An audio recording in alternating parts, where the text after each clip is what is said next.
무엇보다 2026년에는 많은 사람들 앞에서 항상 예수님의 그 빛을 내는 그런 한 해가 되기를 원합니다.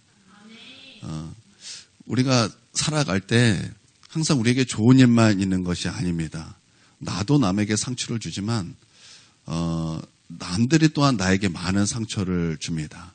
그래서 우리가 사람들을 통해서 상처를 받거나 사람들을 통해서 억울한 일을 당할 때 우리는 참 괴롭습니다. 너무나 힘듭니다. 우리가 그럴 때 어떻게 해야 되는가? 사실 우리는 답을 잘 알고 있습니다. 하나님 앞에 엎드리는 거예요.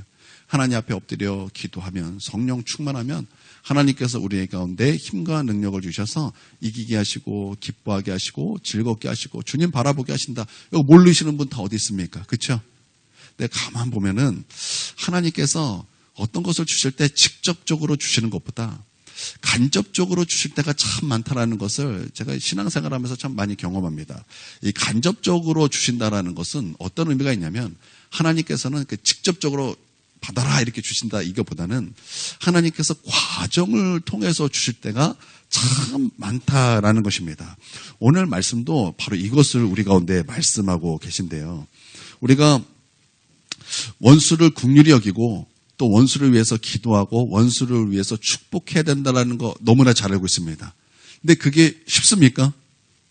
이게 진짜 쉽지 않습니다. 그러나 하나님께서는 그러기까지 우리에게 어떠한 과정을 통해서 그럴 수 있는 은혜를 주시고 또 그럴 수 있는 힘과 능력을 주신다라는 것을 보게 된다라는 거예요. 그래서 오늘 말씀은요, 그런 과정이 있다라는 것을 이렇게 마음에 품고 좀 우리가 말씀을 좀 살펴보기를 원합니다. 그래서 2025년에는 하나님께서 그 과정 가운데 왜 하나님께서 나에게 직접적으로 주시지 않지? 왜 나에게 힘을 직접적으로 주시지 않지? 왜 하나님께서 나에게 능력을 직접적으로 주시지 않지? 왜 하나님께서 나를 바로 사랑할 수 있는 그런 힘을 직접적으로 주시지 아니하지? 그런 것에 대해서 실망해서 낙심하고 넘어졌다면 이제는 2026년에는 그게 아니었구나. 하나님께서는 어떤 과정을 통해서 나로 하여금 그렇게 힘을 주시기도 하고 능력을 주시기도 하고 또 그렇게 행하기도 하시는구나. 그래서 이 과정이 참 중요한 거구나 이렇게 깨달아서 이 과정에서 승리하는 저와 여러분이 되기를 주님의 이름으로 축원드립니다. 사람들은요 알게 모르게 사람들을 부당하게, 그러니까 우리를 부당하게 대우할 때가 많습니다. 또 억울하게 우리를 대우할 때도 참 많습니다. 그리고 우리에게 뒷담화로 우리를 아주 흉보고 욕할 때 참 많습니다. 그렇죠? 그렇죠? 우리가 그것을 눈치챌 때도 많고 또 우리가 그것을 알고 있을 때가 참 많습니다. 그럴 때 참 어려워요. 그럴 때 참 난감해요. 그리고 화가 나요. 억울해요. 어떻게 저 사람이 저럴 수 있는가? 저는 과연 악인 아닌가? 막 가슴을 치면서 막 답답해서 이거 어떻게 해야 될지 모를 때 참 많죠. 세상 사람들은요, 그렇게 그냥 알게 모르게 다 그렇게 하고 삽니다. 그런데 또 우리 크리스찬도 알게 모르게 이런 거 있습니다. 어떤 게 있냐면 욕해서도 안 돼요. 그리고 화내서도 안 돼요. 그리고 뒷담화도 안 됩니다. 그래서 어떻게 삽니까? 화병 걸려 삽니다. 그렇죠? 다 안 된다 그러는 거예요. 이것도 안 돼, 저것도 안 돼. 그러니까 다 화병 걸려서 막 부글부글 끓고 삽니다. 욕만 하려고 가면은 예수 믿는 사람이 그래서 되겠냐고. 말도 못하게 하냐고. 막 그러면서 오히려 말씀을 얘기해 주는 사람한테 당신은 말도 못하게 하냐고 막 생생하지 않습니까? 마치 간증처럼, 그렇죠? 생생하게 제가 그렇죠? 우리가 알게 모르게 우리가 그렇게 안 된다라는 것에 그렇게 스트레스를 받으며 살아요. 그래서 예수 믿는 것이 어쩔 때는 참 스트레스다. 그렇게 다가올 때가 참 많다라는 것입니다. 말도 못하게 하냐. 그래서 우리 안에서 오히려 분노심만 드글드글 끓게 할 때가 참 많다라는 것입니다. 물론 그것은 잘못된 반응이기도 하고 마귀가 원하는 반응이기도 하죠. 그런데 여러분 기억하십시오. 우리에게는요 기도가 있습니다. 근데 그냥 기도가 아니라 우리에게 어떤 기도가 있냐면, 여러분 오늘 말씀은 오해하면 안 돼요. 오해하면 안 돼서 요거만 딱 따로 떼어서 또 그렇게 잘못 적용하면 안 됩니다. 우리에게 기도가 있는데 우리에게 어떤 기도가 있는가? 우리에게는 저주 기도가 있습니다. 자, 옆 사람에게 알려주세요. 우리에게는 어떤 기도가 있다고요? 오늘 이제 이 말 듣고 잠깐 졸면서 들은 사람은 이제 오해하기 십상인데 오늘 그래서 잘 들어주셔야 돼요. 여러분 잊지 마세요. 우리에게는요 저주 기도가 있습니다. 어떤 목사님 글에 이제 이런 내용이 있었어요. 목사님들이 참 고난이 많습니다. 사람들을 이렇게 상대하니까 참 어려운 일이 많아요. 그러니까 겉으로는 웃고 다니니까 우리가 목사님 괜찮구나 이렇게 하는데 이게 괜찮지 않을 때가 참 많습니다. 그래서 이제 이분이 이렇게 얘기를 합니다. 내가 미치지 않고 상대방을 죽이지도 않고 또 그렇다고 스스로 죽지 않고 견딜 수 있는 것은 내 나름대로 지랄을 떨었기 때문이다. 아니 제가 이걸 딱 보는 건 공감이 돼. 그렇게 이제 제 마음이 들었어요. 목사님 이렇게 말하는 목사님이 좀 고난이 컸던 것 같아요.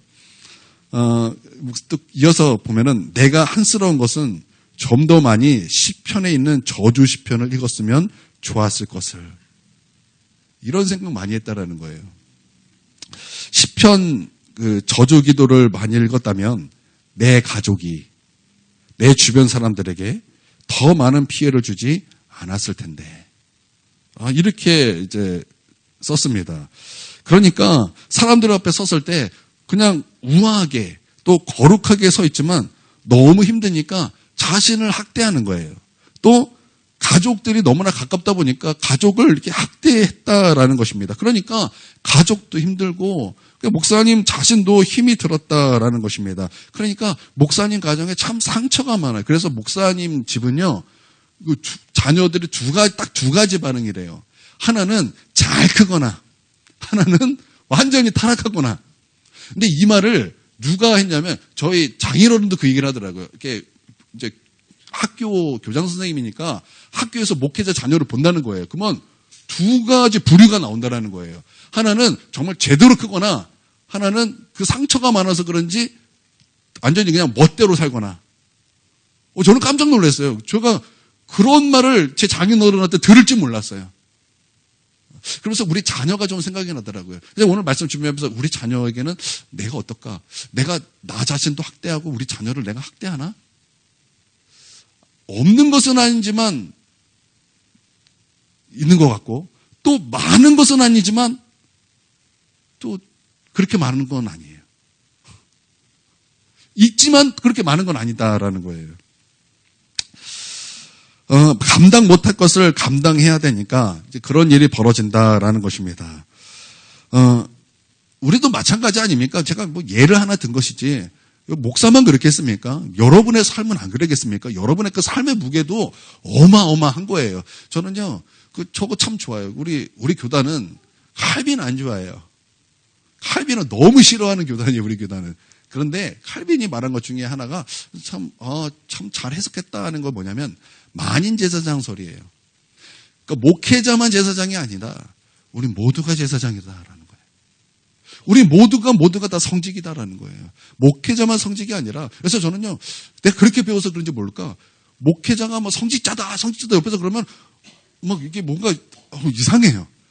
목회자만 성직자인가? 다른 것도 다 성직이야. 제 마음속에 그렇게 들어요. 아니 이렇게 강단에서만 성직인가? 아니 지금 열심히 지금 삶의 현장에서 예수 그리스도 이름 높이면서 그 삶에서 하나님 앞에 믿음으로 살려고 몸부림치면서 그렇게 직장 생활하는 그 사람들 그것 또한 성직 아닌가?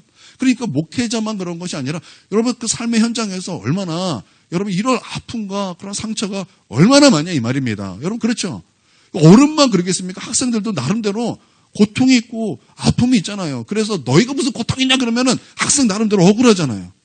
너희가 무슨 막 그러면 학생 나름대로 그게 억울하고 그게 그 말이 싫은 거예요. 왜냐하면 본인들도 힘들거든요. 본인들도 그 삶의 현장에서 상처가 있거든요. 근데 어른들도 잘 생각해보세요. 어린 학창 시절에 상처가 없었던 적 있습니까? 고통 없었던 적 있습니까? 다 똑같다라는 거예요. 그때 우리가 기억해야 된다라는 거예요. 무엇을 기억하냐? 무엇을 기억해야 된다고요?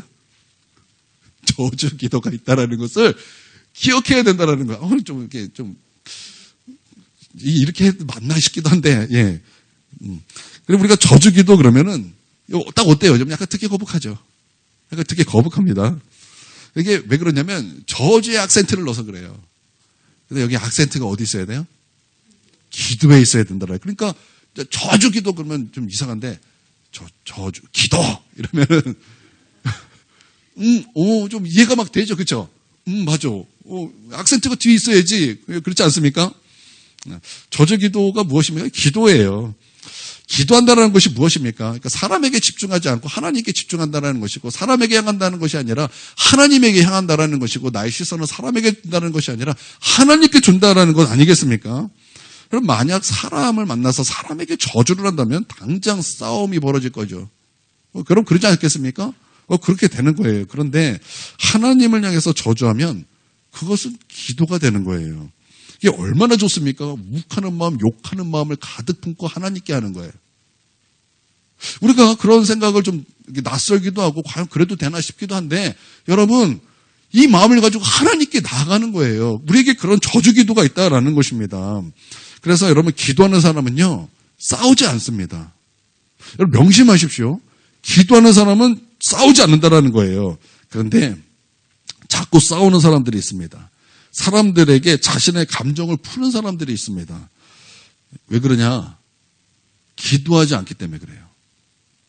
여러분 기도하지 않은 사람의 특징은요, 사람에게 푼다라는 거예요. 사람에게 내 감정을 던지고, 사람에게 내 욱하는 것들을 내 입으로 표현하고, 사람들에게 나의 입을 통해서 악담을 쏟아내는 것은 그는 기도하지 않았기 때문이다라는 것입니다. 기도하는 사람은 여러분 왜 안 싸우는지 아십니까? 기도함으로 말미암아 충분히 저주했기 때문에 그래요. 저도 말하면서 맞겠지 그러면서 하고 있어요. 맞을 거야. 그래서 실컷 저주하는 거면 그 사람에게서 기도하면서 1시간을 막 저주를 해보세요. 그럼 내 마음이 다 풀려. 다 풀려. 하나님 저놈의 새끼 저거 저렇게 신앙생활 하는데 저 때려 죽을 놈 저거 저렇게 해서 신앙생활하면 되겠습니까? 저놈의 새끼 저거 당장 죽어 그냥 보통은 죽겠는데 막 그때 열받으니까 저 대져버려야지 저거 막 이렇게 막 기도를 하면은 이게 다른 사람한테 이렇게 들리면 안 되지만 막 하나님과 나 둘이서 이렇게 기도를 하는 거예요. 그러면 그렇게 1시간 했다고 보세요. 여러분 마음속에 어떻게 했어요? 카타르시스. 이거야. 그래서 그 사람 얼굴에 딱 보면은 어떨까요? 괜히 좀 미안해지는 거예요. 괜히 그 사람 보면 괜히 좀 미안해지고, 이제 그렇다라는 거죠. 이제 그런데 이제 기도 안 하니까 싸우고, 기도 안 하니까 사람에게 가서 사람을 저주하고 악담을 쏟아내고 감정을 쏟아낸다라는 것입니다. 그러므로 여러분 사람에게 쏟아내지 말고 하나님께 쏟아내십시오. 사람에게 쏟아내지 마시고 하나님께 쏟아낼 수 있는 저와 여러분 되기를 바랍니다. 여러분 사람에게 쏟아내는 것을 성경은 뭐라고 말씀합니까? 죄다 말하고요. 악이다 말해요. 죄고 악이다 그렇게 말을 합니다. 여러분 아셔야 되는 것은 내가 내 말로 사람에게 말 쏟아내면 여러분 그 뒤에 우리를 지키고 있는 천사가 하나님을 뵙고 있다라는 것을 기억하십시오. 성경은 분명히 말합니다. 하나님께서 우리 각 사람에게 우리를 지키고 또 우리를 보호하기 위하여 천사를 보내셨다라고 말씀하고 있어요. 여러분 그렇다면 그 천사가 하나님을 배웁는다라는 것을 분명히 아셔야 된다라는 거예요. 성경은 그렇게 그대로 기록하고 있습니다. 뿐만 아니라 우리의 말로 의롭다함도 받고 우리의 말로 심판도 받는다라는 말씀이 있다라는 것 또한 믿으시길 바랍니다. 그러니까 사람에게 그 악한 말을 쏟아낼 것이 아니라 그것은 하나님께 쏟아내야 된다라는 거예요. 그러면 그것이 기도가 된다라는 것입니다. 할렐루야. 여러분 그러실 수 있는 저와 여러분이 되기를 바랍니다. 오늘 이 말씀이 이제 그거에 대한 말씀이에요. 그래서 우리가 좀 1절부터 좀 차례대로 좀 살펴보도록 하겠습니다. 1절을 보겠습니다. 읽습니다. 시작. 여호와여 악인에게서 나를 건지시며 포악한 자에게서 나를 보전하소서. 네, 1절을 보니까 이제 다윗이 이렇게 하나님 앞에 기도하고 있습니다. 하나님 나를 건져 주시옵소서. 하나님 나를 보존하여 주시옵소서. 여러분 기도라는 것이요 어려운 것이 아닙니다. 기도가 자꾸 어렵게 느껴지기 때문에 기도하러 나왔다, 기도한다 그러면 이거 굉장히 어렵게 생각해서 무엇을 해야 되는가, 어떻게 해야 되는가, 뭘 해야 되는가 이게 너무 몰라서 그냥 멍 때리다 끝날 때가 참 많아요. 어렵게 느껴지기 때문입니다. 그런데 기도는 어려운 것도 아니고 논리적인 것도 아닙니다. 여러분이 부모님하고 말할 때 어떤 논리를 가지고 나아갑니까? 엄마 아빠한테 막 말하다가 갑자기 엄마가 화를 내는 거예요. 아빠가 화를 내는 거예요. 너 말이 논리적이지가 않아. 어떻게 엄마하고 아빠하고 대화하는데 논리적이지 않을 수가 있어? 여러분 그런 부모님이 있습니까? 우리 규민이 그래요? 규선이 그래요? 혹시 논리적인 말을 안 했더니 엄마가 너 이놈의 새끼 막 그러면서 그래요? 아니잖아요. 여러분 그런 부모님은 없어요. 여러분 우리가 하나님 앞에 기도할 때도 마찬가지. 하나님은 우리의 논리를 보시는 분이 아니라고요. 하나님은 우리의 말 잘함을 보시는 분이 아니라고요. 그냥 있는 그대로 하세요. 어쩔 때는요. 너무 급해요. 그러면 급한 것부터 기도하는 거예요. 하나님 도와주세요. 하나님 도와주세요. 하나님 우리 다 아시는 분이라니까요. 우리의 모든 것을 다 알고 계시다니까요. 그러니까 급할 때는요. 급한 것을 놓고 기도하는 거예요. 하나님 나를 좀 도와주세요. 하나님 나를 건져주세요. 하나님 나를 살려주세요. 하나님 나를 보호해주세요. 여러분 운전하다가 그거 많이 느끼셨을 거예요. 뭐 순간순간 막 당황하게 할 일들이 운전하다가 막 생긴다고요. 돌발 상황이 생긴다고요. 그러면 여러분 어떻게 기도합니까? 하나님 이렇게 해서 1, 2, 3 논리의 순서 따라 이렇게 하니까 하나님 도와주세요. 언제 그거 그렇게 기도하고 있습니까? 그때 뭐라고 기도합니까? 주야! 그럼 다 끝나죠. 그렇죠? 다 끝나지 않습니까? 어느 목사님이 이제 애를 키우는데 애가 조그만한데 아빠가 가니까 아빠 이렇게 아파트에서 아빠 간다고 막 내다보다가 애가 거기서 매달리다가 딱 떨어졌다라는 거예요. 근데 목사님이 뭐 그거 보자마자 그것도 논리적으로 할 수 있겠습니까? 안 되는 그때 쥐야 그랬대. 그랬더니 애가 이렇게 딱 갖고 대롱대롱 매달렸대. 그래서 이 목사님이 주의 능력이 얼마나 대단한가를 본인이 경험했다라는 간증을 제가 막 생각이 나요. 여러분 어떻게 다급할 때는 어떻게 기도해야 돼요? 논리적 1, 2, 3 이게 아니라는 거예요. 어떻게 주야 한마디 하에 여러분 하나님 다 아시는 거예요. 그 마음 거기 다 담겨 있다라는 거예요. 그러니까 여러분 모르겠거든 그냥 당장 급한 거 기도하세요. 하나님 나 어떻게 기도해야 할지 몰라요. 도와주세요. 그렇게 기도를 시작해야 된다라는 것입니다. 다윗이 급했습니다. 악인들과 포악한 자들이 다윗과 싸우기 위해서 매일 모였습니다. 어떻게 그럴 수 있을까? 나와 싸우기 위해서 매일 악인들이 모였대요. 매일 보통 악인이 아니라 포악한 자, 잔인한 자, 그런 자들이 매일 모였다는 거예요. 그래서 매일 모여서 거짓을 꾸미고 악한 말을 쏟아내고 함정을 빠뜨리게 하고 그렇게 다윗을 공격했다라는 것입니다. 참 어려웠을 것 같아요. 참, 이걸 어떻게 표현할까? 이런 사람을 만난다라는 거 정말 이거 괴로운 일이고, 그러니까 다윗은요, 뭐부터 기도합니까? 일단은 하나님 앞에 살려주세요. 그런 거예요. 하나님 살려주세요. 하나님 나 좀 도와주세요. 하나님 나 좀 보존해주세요. 그렇게 먼저 기도하는 거예요. 제가요, 이거 1절 이렇게 가만 보면은, 이 1절은요, 그냥 한 번만, 우리가 1절, 2절 이렇게 읽듯이 한 번 하고 끝난 게 아니에요. 아마 이것만, 이 한 절만 놓고 다윗은요, 하루 종일 기도했을 거예요. 하나님 나 좀 도와주세요. 하나님 나 좀 도와주세요. 하나님 나 좀 살려주세요. 하나님 나 좀 살려주세요. 나 좀 도와주세요. 이거 외에는요, 아무 말도 못했을 거라고요. 여러분, 이 다윗과 같은 이런 상황을 여러분 혹시 당해보셨습니까? 저는 한번 당해봤어요. 정말 나를 넘어뜨리기 위해서, 나를 함정에 빠뜨리기 위해서, 나를 쫓아내기 위해서, 나랑 싸우기 위해서 매일 모여서 악을 꾸미는 자들을 저는 직접 만나봤어요. 너무 괴로워요. 이거는 어떤 보통의 그런 괴로움이 아니에요. 나를 위해서, 그러니까 좋은 것이 아니니까 그 악을 위해서 정말 매일같이 모여서 사람들을 선동하고 자기 편들을 만들어서 그들과 함께 나를 그렇게 어떻게든 무너뜨리고 쫓아내기 위해서 그렇게 그 악을 행하는 거. 그래서 그들이 말하는 걸 듣잖아요. 그 말하는 것이 뱀의 독과 같아요. 그래서 그들이 말 한마디를 딱 하면 거기에는 영성이 달려있어요. 마귀의 영성이 달려있고 귀신의 역사가 굉장히 강해서 그들의 말 한마디가 나를 진짜 꼼짝도 못하게 해요. 그 말 한마디가 나를 완전히 사로잡아 버려요. 그래서 예전에 그런 것을 한번 당했을 때 제가 꿈을 꿔도 이런 꿈을 꿨어요. 그 사람들이 막 달려오는데 이 커다란 빠따에다가 거기에 잔뜩 못을 잔뜩 이게 막 박아가지고 나에게 막 휘둘리면서 내가 얼마나 무서워서 막 도망다니는 꿈도 꾸고 한번 그거 너무 힘들어서 괴로워서 하나님 살려주세요, 도와주세요, 살려주세요, 도와주세요 하다가 한번 환상을 확 봐버렸어요. 어떤 환상이냐면 커다란 삼지창 같은 큰 포크가 내 등을 그냥 아작을 내모는 거야. 그와 같이 내 마음이 그렇게 완전히 너덜너덜 찢어진 그 모습을 순간적으로 보게 되었어요. 너무 괴로워. 너무 괴로우니까 딴 기도가 안 나와. 나올 수가 없어요. 하나님 살려주세요. 하나님 살려주세요. 이게 언제까지일까요? 이런 일이 언제까지 이럴까요? 하나님 나를 보존해 주세요. 나를 살려주세요. 그렇게 기도할 수밖에 없었다라는 것입니다. 여러분, 힘들 때요, 논리가 아니에요. 기도는요, 논리가 아니에요. 그냥 하세요. 지금 당장 필요한 것을 그냥 하나님 앞에 뱉으세요. 여러분, 그렇게 기도 시작할 수 있는 저와 여러분이 되기를 바랍니다.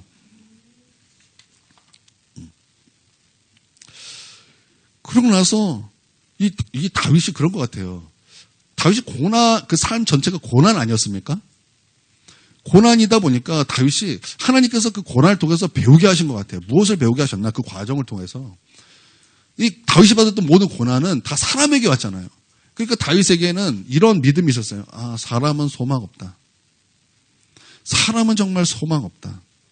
오직 소망은 하나님뿐이다. 그래서 다윗의 시편과 다윗의 일대기를 보면 다윗이 사람들에게 말 쏟아낸 거 하나도 없습니다. 다윗은요, 늘 하나님께 쏟아냈어요.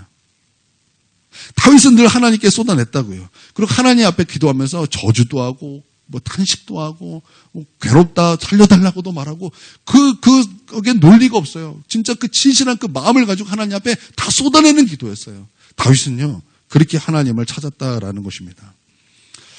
사람 소망 없고 하나님 뿐이다. 다윗은요, 그렇게 해서 하나님 앞에 늘 기도하는 그런 사람이었어요. 이것이 1절에서 5절까지입니다. 그가 하나님 앞에 나와 살려주세요, 도와주세요. 그렇게 기도한 다음에 다윗은요, 그 상황을 하나님 앞에 고발합니다.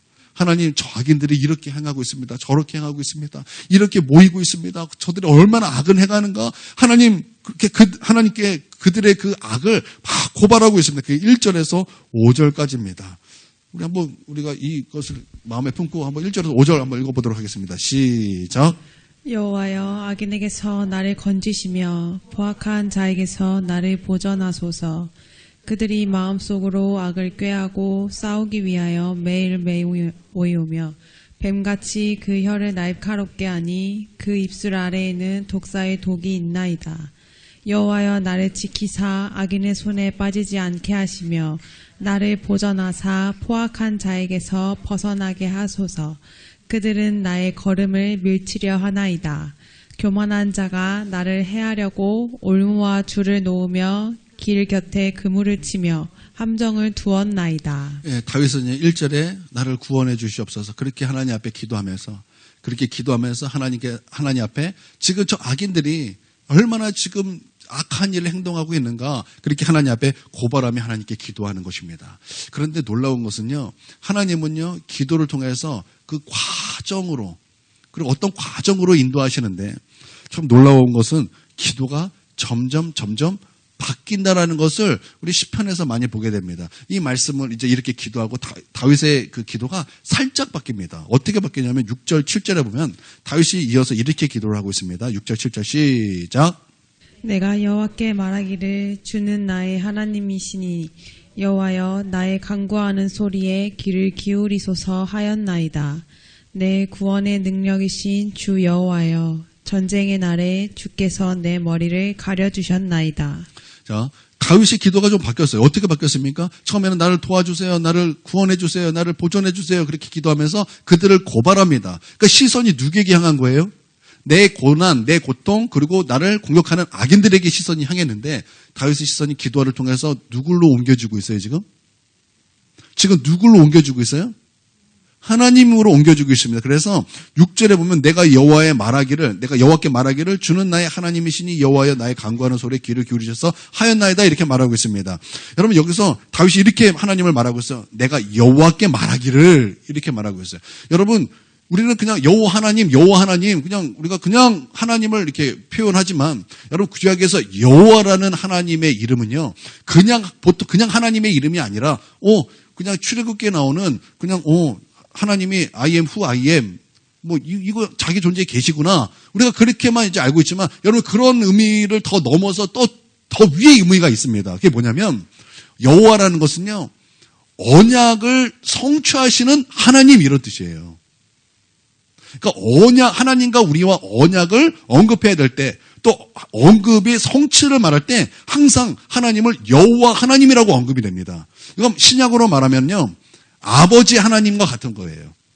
우리 아버지 하나님이 그러면은 하나님은 나의 아버지고 나는 하나님의 아들입니다. 그렇죠? 그렇기 때문에 우리는 그런 언약 관계입니다. 그런 가족 관계입니다. 그래서 우리 하나님께서 나에게 예수님을 주셨는데 우리 주님께서 그 무엇 더 못 주시겠는가? 그래서 우리 하나님 앞에 기도하면 하나님 우리에게 반드시 응답하십니다. 우리가 그렇게 쭉 이어서 얘기하지 않습니까? 이와 마찬가지로 우리가 하나님을 여호와라 부를 때는 우리 하나님 언약의 하나님, 나에게 말씀하신 것을 성취하시는 하나님이시다라는 거예요. 그러니까 다윗이 지금 시선이 무엇으로 옮겨졌습니까? 하나님 언약을 성취하시는 그 하나님을 내가 붙듭니다. 하나님께서 나에게 하신 그 말씀을 내가 붙잡습니다. 그러니까 다윗은 지금 초점이 어디로 향하기 시작한 거예요? 하나님을 향하기 시작했고 주의 말씀을 향하기 시작했다라는 것입니다. 그리고 7절에 보니까 이제 다윗은 두 번째 기도가 또 이렇게 바뀌어요. 점점 바뀌어요. 그게 뭐냐면 내 구원의 능력이신 주 여호와여, 전쟁의 날에 주께서 내 머리를 가려 주셨나이다. 이렇게 기도하거든요. 이게 무슨 말이냐면 다윗이 기억한 거예요. 무엇을 기억했냐면 과거에 하나님께서 내가 하나님의 그 언약을 붙잡고 기도했을 때 하나님은 그때도 나를 구원하셨고 그때도 나에게 응답하셨습니다. 내가 이것을 믿습니다. 과거에 역사하셨던 그 하나님 오늘도 나에게 역사할 줄 믿습니다. 이 얘기예요. 여러분이 기도하고 응답받고 여러분 그 놀라운 은혜를 여러분 체험하셨습니까? 그러면 그것을 붙잡고 기억하십시오.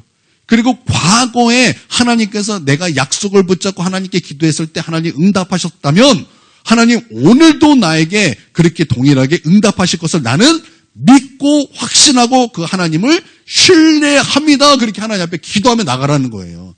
다윗은요, 지금 그렇게 하나님 앞에 기도하며 나아가고 있다는 거예요. 그러니까 다윗의 기도가 점점 바뀌고 있어요. 무엇으로 바뀌고 있습니까? 이 기도를 통해서 하나님께서 원하시는 것을 향해서 그렇게 과정 가운데 지금 다윗의 기도가 변화되고 있다라는 것입니다. 할렐루야.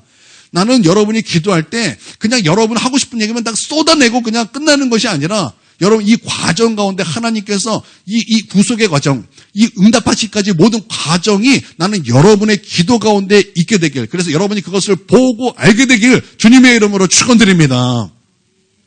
그러니까 기도는요, 오래 하고 봐야 돼요. 기도는요, 짧게 하는 게 아니라 길게 하고 봐야 되는 거예요. 그냥 어떤 기도만 후다닥 하고 가는 것이 아니라 정말 기도 가운데 역사하시는 그 하나님을 내가 느낄 때까지 여러분 기도하시기를 주님의 이름으로 축원드립니다. 예, 그렇게 다윗은요, 그렇게 하나님을 신뢰하고 그렇게 하나님 앞에 기도합니다.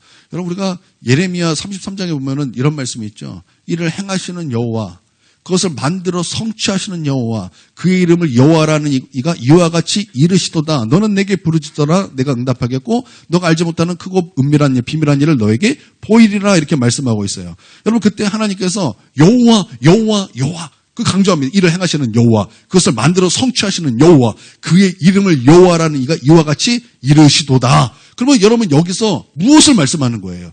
그냥 하나님의 이름을 나열하는 것입니까? 그냥 하나님께서 나 여호와야 이름을 나열한 것입니까? 아니죠. 하나님은 말씀하셨고 성취하시는 하나님이야. 그것을 반복해서 알려주시면서 너희 이거 붙잡으라는 거예요. 그래서 그거 붙잡고 기도하면 과거에 역사했던 그 하나님 오늘도 너에게 동일하게 역사할 거야. 너는 부르짖어. 그러면 응답하겠고 너가 알지 못하는 크고 은밀한 일, 비밀한 일을 너에게 보일 거야. 그 말씀이죠. 여러분 그렇게 하나님 앞에 기도할 수 있는 저와 여러분 되기를 바랍니다. 예, 그렇게 기도를 하는데 여기서 기도가 끝나지 않고 좀 약간 여기 이 타임이 여기 이게 나온다고 하는 그런 기도가 이제 9절부터 이제 시작이 됩니다. 이제 9절부터 11절까지 한번 보도록 하겠습니다. 시작. 나를 애워싸는 자들이 그들의 머리를 들 때에 그들의 입술의 재난이 그들을 덮게 하소서. 뜨거운 숯불이 그들 위에 떨어지게 하시며 불 가운데와 깊은 웅덩이에 그들로 하여금 빠져 다시 일어나지 못하게 하소서. 악담하는 자는 세상에서 굳게 서지 못하며 포악한 자는 재앙이 따라서 패망하게 하리이다. 아멘. 자, 우리가 이 전까지 우리가 딱 끝났으면 아름답다. 우리가 딱 이렇게 맞춰질 것 같은데 여러분 성경은요 여기서 멈추지 않고 더 기도의 과정들을 보여줍니다. 그러나서 이어진 기도가 무엇이냐? 바로 우리가 서두에 말했던 저주 기도가 시작됩니다. 지금 다윗이 그 악인을 향해서 바로 축복합니다 그랬습니까? 하나님 그들을 축복하며 기도합니다. 이렇게 했습니까? 아니에요. 여러분 하나님은요 우리의 그 마음을 고치실 때요 그냥 바로 따뜻하게 그냥 확 고치시는 분이 아니에요. 어떤 과정들이 있다라는 거예요. 하나님께서 이제 다윗의 기도를 이끄시고 인도하시면서 다윗 안에 있던 그 상처들, 다윗 안에 그 아픔을 어떻게 쏟아내게 하시냐? 하나님 앞에 그들을 향한 저주로 쏟아내게 하십니다. 그래서 여러분 9절부터 보십시오. 나를 에워싸는 자들의 그들의 머리를 들 때 그들의 입술의 재난이 그들을 덮게 하소서. 이게 뭐예요?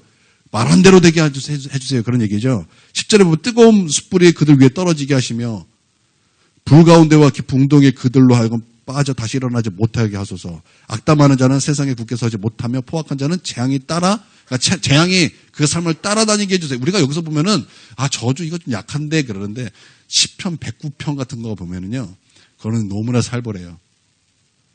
고아가 되게 해주세요. 이게 무슨 말이에요? 그 부모님 다 죽여주세요. 그런 얘기죠. 잠깐 제가 읽어드릴까요? 보면 고리대금 하는 자가 그의 소유를 다 빼앗게 하시고 그 수고한 것을 낯선 사람이 탈취하게 하시고 그의 자녀는 고아가 되고 그의 아내는 과부가 되고 그 자녀들은 유리하고 구걸하고 황폐한 집을 떠나 빌어먹게 하소서. 그 자손이 끊어지게 하시고 막 무시무시한 되게 심하고 되게 많아요. 돌을 던졌는데 뭐가 깨지게 하시고 막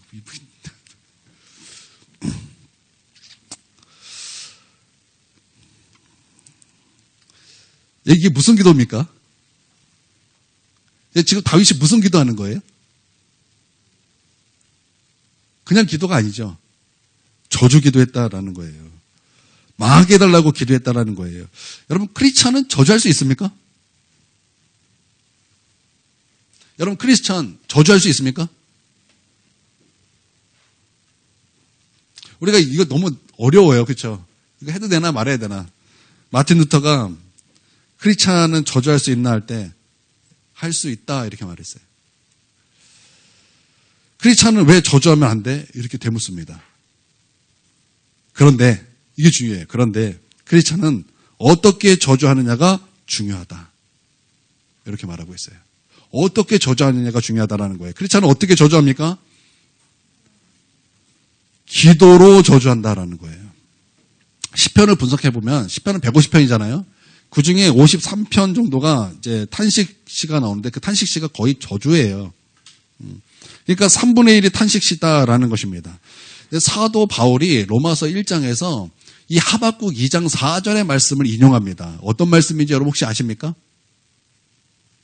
오직 의인은 믿음으로 말미암아 살리라 함과 같으니라. 이 말씀을 인용합니다. 근데 그 말씀을 이렇게 인용한 그 말씀을 찾아보면 하박국이 이렇게 말합니다. 의인은 믿음으로 말미암아 살리라 이렇게 말을 합니다. 그러고 나서 이어서 5절부터는 악인에 대해서 5가지 저주를 퍼붓습니다. 그러니까 어떤 목사님이 이것에 대해서 주석을 하기를 이렇게 주석을 합니다. 믿음으로 사는 것이 무엇이냐? 악인을 향하여 저주 기도하는 것이다. 이렇게 해석하는 그런 목사님도 계십니다. 의미가 있다고 생각해요. 직접 저주하지 않고 저주 기도한다라는 것입니다. 그러므로 저주 기도하는 것이 믿음이다라는 거예요. 그리고 그런 기도가 경건한 자의 삶이다라는 거예요. 내가 알고 있는 상식과 많이 다르는데요. 막 그런 말씀이죠. 왜냐하면 저주 기도하는 사람은요, 말뿐이기 때문입니다. 행동으로 가지 않는다라는 거예요. 그런데 기도하지 않은 사람은요, 그것을 가지고 행동으로 한다라는 것입니다. 저주한다라는 것은요, 하나님에 대한 철저한 신뢰가 있기 때문에 그런 거예요. 왜냐? 하나님께서는 저주 기도한 대로 응답하시는 것을 내가 믿기 때문에 그래요. 여러분, 이 말이 이상한 게 아니에요. 여러분이 좀 낯설죠? 이런 설교가. 낯설지만 이게 이상한 게 아니에요. 끝까지 들어보면 제 말이 이해가 됩니다. 원수들은 말이 험하잖아요. 그렇죠? 그래서 그 말한 대로 되게 해주세요. 이렇게 기도하고 또 숯불을 쌓게 해달라고, 웅덩이에 빠지게 해달라고 이렇게 기도하는 이유가 무엇이냐?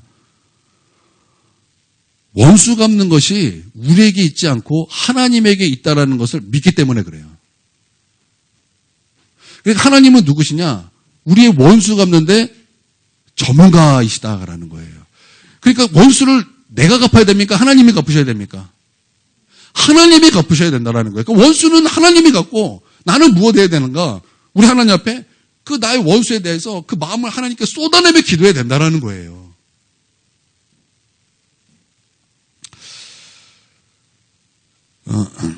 그러니까 굳이 말한다면 크리스찬은 복수를 요구하는 존재고 하나님은 복수를 행하시는 분이시다라는 거. 그래서 로마서 12장 19절부터 이렇게 말하고 있어요.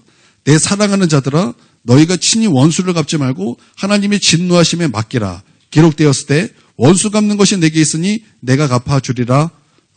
이렇게 말씀하셨습니다. 또 내 원수가 줄이거든 먹이고 목마르거든 마시게 하라. 그리함으로 내가 숯불을 그 머리에 쌓아 놓으리라. 악에게 지지 말고 선으로 악을 이기라. 내가 숯불을 그 머리에 쌓아두라. 이 말씀이 오늘 시편 이 말씀이 인용된 거예요. 그러니까 이 말씀과 그 말씀과는 연관이 있다라는 말이에요. 그러니까 원수 갚는 거 전공이 하나님이죠. 그래서 하나님께 맡기면 분명히 하나님께서 그 사람을 하나님께서 진짜 때리십니다. 그러니까 하나님께서 맡기십시오. 여러분의 원수 갚는 것을 하나님께 맡기십시오. 그리고 우리는 무엇합니까? 우리는 기도하는 거예요. 그리고 그 원수를 만나면 우리는 어떻게 해요? 싱긋 웃는 거예요. 싱긋 웃고 원수가 줄여요? 그러면 맛있는 거 사주세요. 원수가 딱 줄입니까? 그럼 오늘 치킨 사주세요. 원수가 목말라 합니까? 그러면 오늘 당장 커피 쏘세요. 오늘 누가 커피를 쏘나 한번 볼까요? 예, 원수가 줄이면 그렇게 먹이고 목말라 하면 그렇게 마시게 하라라는 거예요. 그렇게 함으로 말미암아 숯불을 그 머리 위에 쌓아 두게 하라는 것입니다. 그러니까 하나님께서 갚아 주신다라는 것입니다. 근데 이거 안 하면 어떤 일이 벌어집니까? 이것도 중요해. 만약에 우리가 이거 안 하면 어떤 일이 벌어져요? 내가 복수하는 일이 벌어진다는 거예요. 그러니까 내가 폭력적인 사람이 되는 거예요. 그 입에 독사의 혀를 가진 사람이 되는 거예요. 그러니까 신경질 잘 내는 사람, 그 함부로 말을 하는 사람, 그 감정을 막 쏟아내는 사람, 내가 원수를 갚으니까 교만한 사람이 되는 거예요. 그러니까 하나님 자리에서 내가 하나님 자리에 올라가는 거예요. 그래서 심판을 하나님이 하셔야 되는데 내가 심판 자리에 올라가서 그냥 마구 휘두르는 거예요. 내가 선악의 주인이다 이런 거예요. 여러분 그거 교만이고 여러분 그거 내가 굉장히 내가 강한 사람이고 내가 하나님이다. 여러분 그 행동으로 내가 그렇게 하나님 앞에 반역으로 고백하는 거예요. 여러분 그러므로 여러분 기도하는 사람 되십시오. 기도하는 사람은요 약하지만 약하지 않아요. 왜냐하면 강하신 하나님이 함께 하시기 때문입니다.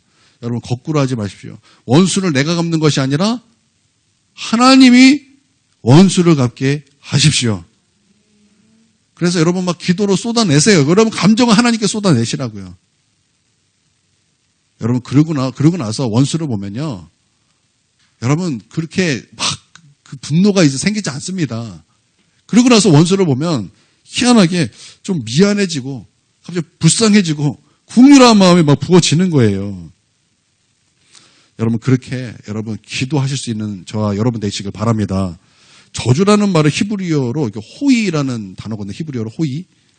이게 이중적 의미가 있다 그럽니다. 첫 번째는 원수를 향한 욕설과 악담을 가리키는 말이에요. 근데 동시에 이런 뜻이 있습니다. 상대가 당할 심판을 우리가 알잖아요. 그러다 보니까 그가 겪을 재앙에 대한 눈물. 이런 이중적인 의미가 있대요. 이 단어는. 이것은요. 경험을 해봐야 되는데요. 원수를 향한 저주 기도 해보십시오. 여러분 정말 속이 시원합니다. 기도할 때 믿음의 확신이 확 들어옵니다. 저놈 진짜 저주받겠네. 그럼 믿음의 확신이 막 들어섭니다. 그러면 그가 깨질 것 같아요. 하나님께. 그래 보입니다. 그러면 이제 그 사람에 대해서 어떤 마음이 드냐면 불쌍해 보입니다. 이거 진짜 저주받겠는데 어떡하지? 그러면서 그 사람이 불쌍히 여겨지고 국률한 마음이 생겨지고 그 사람을 향해서 눈물이 흘려집니다. 그러면 기도가 바뀌어지는 거예요. 하나님, 그 영혼 건져주세요. 하나님, 그 영혼 불쌍히 여겨주세요. 거기서 이렇게 기도가 바뀐다라는 것입니다. 그러면 뭐가 되는지 아십니까?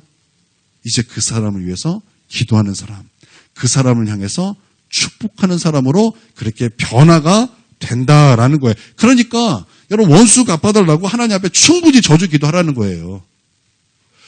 우리 믿음은요, 단박에 원수 사랑하기 원합니다. 우리 그 정도 수준 아니에요. 여러분 다 보면요, 그 정도 수준 없어요. 그러니까 단계적으로 하세요. 이 과정 밟으세요. 하나님 앞에 나를 억울하게 하는 사람 있으면 쏟아내시라고요. 하나님, 저 쌍놈의 새끼 저거 내가 저놈 때문에 너무 힘들어서 살 수가 없습니다. 하나님 나를 좀 도와달라고, 불쌍히 여겨달라고. 그 사람 뒤에 가서 그렇게 크게 기도하는 게 아니라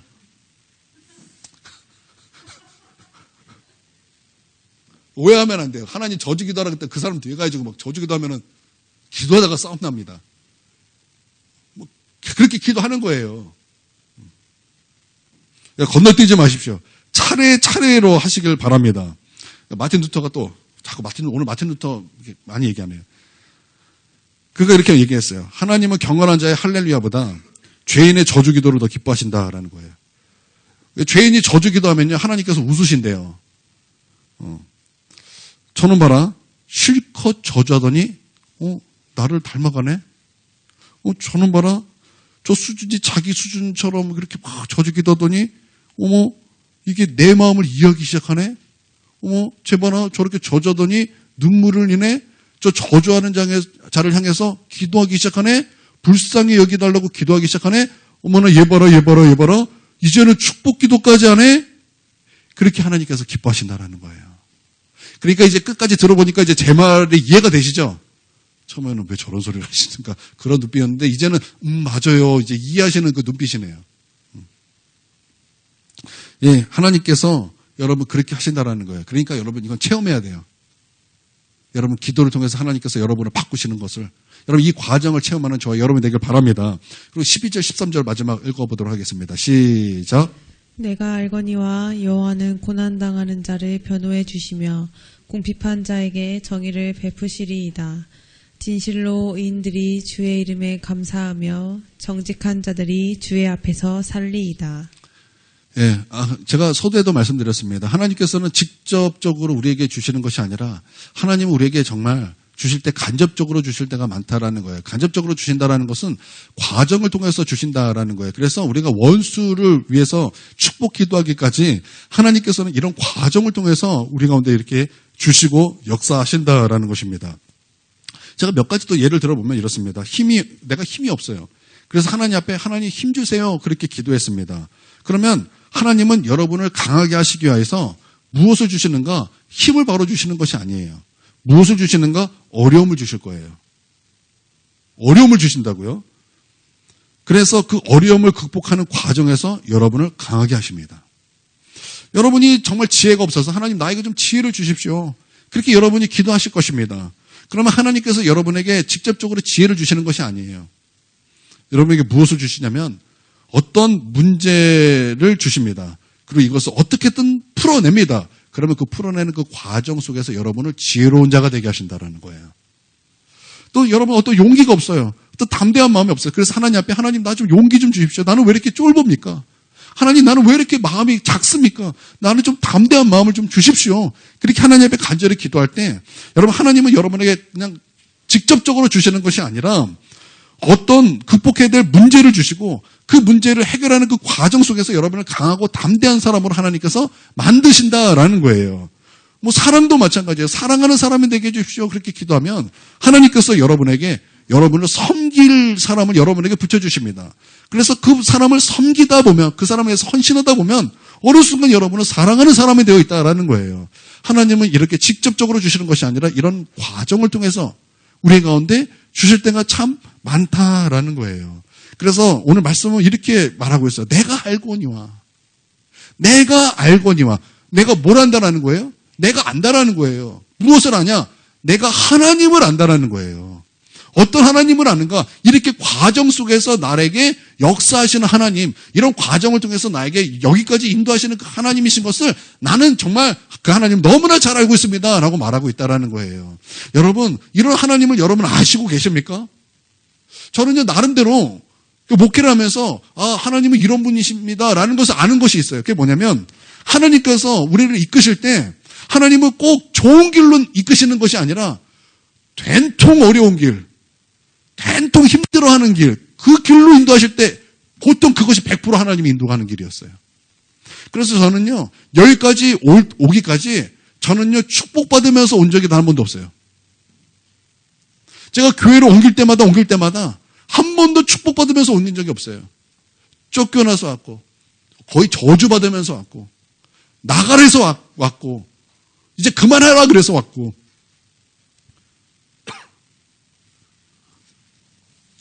그러니까 우리 하나님께서는 나를 여기까지 인도하실 때, 하나님은 이 길이 하나님의 길이야 라고 할 때는 결코 좋은 길로 나를 이끄시지 않으셨다는 거예요. 그래서 여러분, 정말 여러분이 고난의 길을 만나고 여러분이 힘든 길을 만났을 때 이거는 하나님의 길이 아니야.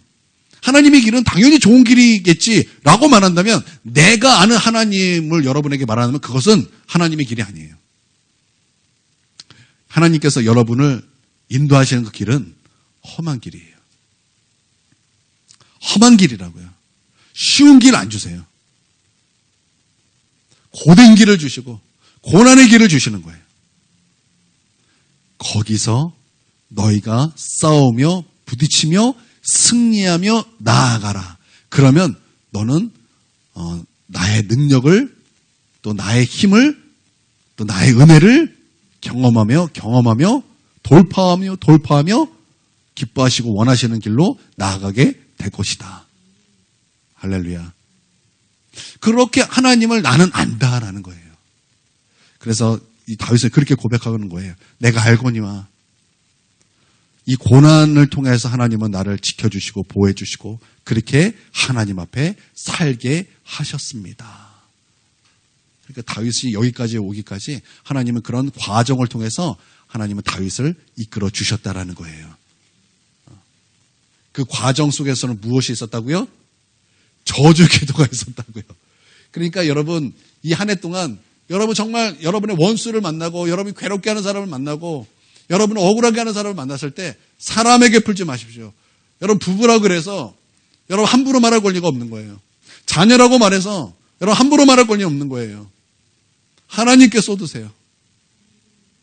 하나님께 쏟으세요. 하나님께 쏟으세요. 두 사람 아멘 하시고 아무도 나는 아멘을 거부하겠습니다. 여러분 하나님께 쏟아내시게 주님의 이름으로 축원드립니다. 네. 여러분 이 시간 우리 함께 좀 기도하길 원합니다. 하나님, 내가 기도하지 않으므로 내가 사람을 향해서 악을 쏟아냈습니다. 하나님 나를 용서해 주십시오. 이제는 기도하는 사람에 대해서 하나님께 쏟아내기를 원합니다. 하나님, 나를 도와주십시오. 나를 그런 과정으로 이끄시고 인도하여 주십시오. 함께 우리 기도하도록 하겠습니다. 기도합니다.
아버지, 우리가 회개합니다.